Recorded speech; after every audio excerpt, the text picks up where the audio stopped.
حضرت موسیٰ کلیم اللہ علیہ السلام کا زمانہ مبارکہ تھا، قحط پڑ گیا، بارش نہیں ہوتی۔ ہم لوگ نا اب تو خیر ہمارے پاکستان میں تو ٹیبل ٹاک ہوتی ہے، ٹاک شو ہوتے ہیں، ہمارے ہاں تو پتہ کیا جاتا ہے کہ بارش ہو کیوں نہیں رہی، پھر اس پہ یہ ہوتا ہے کہ دھواں بڑا چڑھ گیا ہے، حالات بڑے خراب ہیں، فلاں ایسے ہو گیا قحط کا۔ ہم تو اسباب تلاش کرتے رہتے ہیں نا جی، فوق بہت زیادہ ہے، فلاں چیز ایسے ہے، فلاں چیز ایسے، ہم تو یہ تلاش کرتے رہتے ہیں۔ وہ لوگ یوں نہیں کرتے تھے، وہ سیدھے جا کے مصلوں پہ بیٹھتے تھے، اس لیے کہ وہ کہتے تھے جب رب چاہتا ہے تو پھر کوئی چیز کسی چیز کو روک سکتی، وہ سیدھے مصلے پہ بیٹھتے۔ اعلیٰ حضرت فاضل بریلوی رحمۃ اللہ علیہ کے پاس ایک مولانا محمد حسین آئے، وہ فلکیات کے بڑے ماہر تھے، تو اعلیٰ حضرت نے فرمایا ذرا ستاروں کا حساب لگا کے دکھاؤ بارش کب ہوگی۔ کہنے لگا پورا مہینہ تو نہیں ہوگی۔ تو اعلیٰ حضرت رحمۃ اللہ علیہ فرمانے لگے کہو کہ میرا علم کہتا ہے مہینہ نہیں ہوگی، اللہ چاہے تو ابھی ہو سکتی ہے۔ کہنے لگا جی وہ تو ٹھیک ہے پر میرا علم، وہ جیسے روز لوگوں نے پیر نیٹو سین شاہ صاحب نہیں کھولے ہوتے کہ بارش کب آئے گی، اور اس کی طرف نہ دیکھ، مصلے پہ بیٹھ، مہربانی کر مصلے پہ بیٹھ، اللہ کی بارگاہ میں حاضر ہو، اسے معافی مانگ، اسے منا تاکہ وہ رحمت کی بارش۔ کہنے لگا جی میرا علم کہتا ہے۔ تو اعلیٰ حضرت فرمانے لگے پھر وہی بات، تو کہ اللہ چاہے تو بارش ابھی، لیکن یہ جو اڑ گئے ہیں نا بیچارے، یہ اڑی گئے ہیں، یہ جہاں الجھ گئے ہیں وہاں یہ لوگ الجھ گئے، اللہ ہمیں الجھنے سے محفوظ فرمائے۔ تو اعلیٰ حضرت اٹھے تو فرمایا ٹائم کیا ہوا ہے گھڑی پہ؟ کہنے لگا جی 12۔ تو اعلیٰ حضرت نے گھڑی گھمائی، اب کیا بج گیا؟ کہنے لگا 4 بج گئے۔ فرمانے لگے بج گئے نا 4؟ کہنے لگا جی آپ نے گھڑی گھما جو دی ہے۔ فرمانے لگے اللہ بھی جب چاہے تو ستارے گھما دیتا ہے، اللہ بھی ستارے گھما دیتا ہے بارش۔ کہنے لگا جی وہ تو ٹھیک ہے پر مہینہ نہیں ہو سکتی۔ اڑا ہوا بندہ، اس کا کوئی علاج ہے؟ جو اڑ جو جائے اس کے لیے قرآن کہتا ہے وَإِذَا خَاطَبَهُمُ الْجَاهِلُونَ قَالُوا سَلَامًا، اسے سلوٹ کرو دور سے، اسے کو تو جان اور تیرا۔ کہنے لگا جی ہو نہیں سکتی پورا مہینہ۔ فرمانے لگے یار تو جا اپنا کام کر۔ وہ شخص کہتا ہے میں نے دروازہ کھولا اعلیٰ حضرت کا، کمرے سے باہر نکلا تو تیز بارش ہو رہی، واپس آیا تو میں نے کہا احمد رضا یہ عقیدہ کہاں سے لیا ہے؟ فرمایا دروازہ مصطفیٰ سے لیا ہے صلی اللہ علیہ وسلم۔ تو یاد رکھیں کہ اللہ کو منانا چاہیے، استغفار کرنا چاہیے، اس کی برکات۔ حضرت موسیٰ ساری قوم کو لے کے نکل گئے۔ آؤ بھائی میدان میں اللہ کی بارگاہ میں استغفار کریں اور بارش کا سوال کریں، بارش مانگے۔ جب باہر نکلے دیر تک دعائیں ہوتی رہیں تو حضرت موسیٰ علیہ السلام کو رب کریم نے وحی فرمائی کہ موسیٰ آپ کی قوم میں نے ایک شخص ہے جس کو 40 سال ہو گئے نافرمانی کرتے، اس نے رب سے صلح نہیں کی۔ کتنے لوگ ہیں؟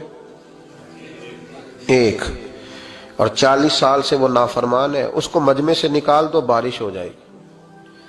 اگر ایک گناہگار کی وجہ سے بارش رک جاتی ہے، اور جہاں دروازے کھلے ہوئے ہوں، جہاں تنہائیاں خوفناک ہوں، اور جہاں تباہی اتری ہوئی ہو، اور جہاں لوگ کروڑوں روپیہ مال ہڑپ کر گئے ہوں، اور جہاں علماء کو ہتھ کڑیاں لگا کے ٹھنڈی زمینوں پہ لٹا دیا جائے اور قوم کہہ رہی ہو اچھا ہوا اچھا ہوا، اور لوگ پھبتیاں اڑا رہے ہوں، مذاق کر رہے ہوں، تو پھر اس قوم پہ کس طرح کر کے فضل الہی۔ اور یہ مولوی کا معاملہ نہیں، یہ تو ممبر رسول کا معاملہ ہے۔ میرے مصطفیٰ نے یہ نہیں کہا پیر میرا وارث ہے، حضور نے فرمایا عالم میرے دین کے وارث ہے۔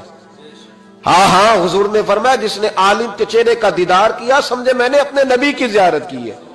لیکن یہاں تو خیر یہ عنوان نہیں، ورنہ میں اس پر جاتا ہے۔ تو کہا ایک بندہ ہے 40 سال سے اللہ کی نافرمانی کر رہا ہے، وہ اگر نکل جائے تو بارش ہو جائے گی۔ حضرت موسیٰ نے اعلان کر دیا بھی ایک شخص ہے، وہ اگر نکل جائے تو بارش ہو جائے گی۔ پتہ تو ہوتا ہے نا سب کو، مجھے بھی پتہ ہے کہ میں اندر سے کیسا ہوں، اور آپ کو بھی خبر تو ہوتی ہے نا جی۔ جب بات ہو رہی ہوتی ہے تو پھر پتہ تو چلتا ہے نا کہ بات کہاں جا کے سیٹ ہو رہی ہے، پتہ چلتا ہے نا۔ اسے بھی چل گیا پتہ، اب اندر ہی اندر رونے لگا۔ اور دیکھو امام رازی اور امام غزالی دونوں نے لکھا ہے کہ اس درد سے رویا، اس درد سے کہ ادھر والے کو بھی پتہ نہ چل جائے، مجمع کے اندر کھڑا ہے اور ادھر والے کو بھی استغفار، دیکھو ادھر والے کو بھی پتہ نہ چل جائے اور ادھر والے کو بھی کہیں ہجوم میں غم میں بھی توہین نے ضبط غم نہ ہوئی۔ ہم اس احتیاط سے روئے کہ آنکھ نم نہ ہوئی۔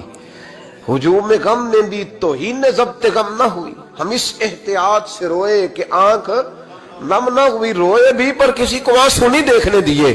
اب اس درد سے کہتا ہے اللہ تو تو معاف کرنے والا ہے نا, تو تو معاف کرتا ہے, پردہ پوشی کرتا ہے. اور مالک اگر لوگوں کو پتہ چل گیا تو میرے تو بچوں کا بھی جینا حرام کر دے گا.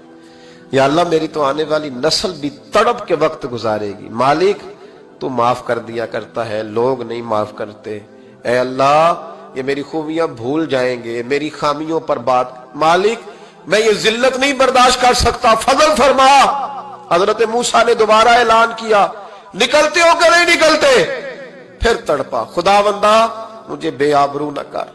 یہ ذلت اور رسوائیاں یہ نہیں برداشت ہوتی. اللہ درگزر. حضرت موسیٰ نے تیسرا اعلان کیا, نکلتا ہے یا میں پھر اس کا نام لوں؟